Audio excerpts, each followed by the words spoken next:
For more on Donald Trump's U.S. presidential election victory, I'm joined live from Mar-a-Lago, Florida by Joseph Szlavik, a Republican strategic analyst and partner at Scribe Strategies Advisors. Mr. Szlavik, welcome to Africa 54. Let's hit the road here. Opinion polls repeatedly indicated that Kamala Harris had a slight lead over Trump. How did Trump pull this off with such huge numbers? Esther, good to see you again. Thank you for all the good work you're doing.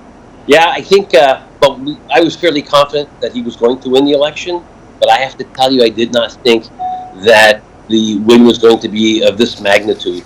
312 electoral votes, 73 million votes for the popular vote, the winning of the Senate and the House. I think what happened was that President Trump had a very good ground game.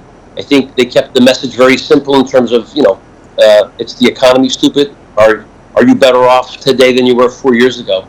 So I think that simple message, and I think there was a lot of frustration, not to mention, President Biden deciding to step down probably also impacted the Democratic Party's ground game. So I think he had momentum going into the election, and I think that momentum really helped him push the ball over the line.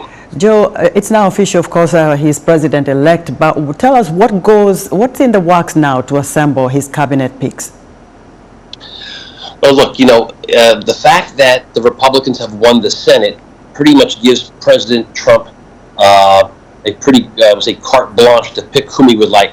In the previous time when he was the 45th president, he had some difficulties with regard to getting his cabinet nominations. So I think he'll be able to fast track who he wants in the Secretary of State position, the Secretary of Defense, the Secretary of the Energy.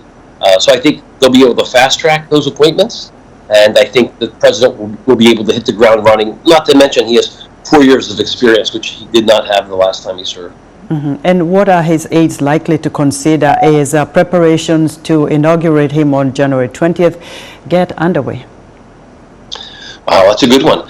I think right now probably the team is being assembled. I mean, he's already got his inner team that's been working with him, but I think you will see in the very short-coming few weeks who is going to be appointed to these positions. I think that you will almost see kind of a shadow government like they do in Britain right away.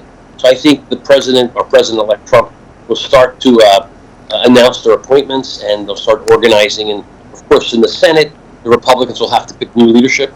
I think Senator McConnell is stepping aside from the leadership, but I think you'll see the president quickly assembling his cabinet, and I think you'll see them hitting the ground running on the 20th of January, which was not the case when he got elected the first time.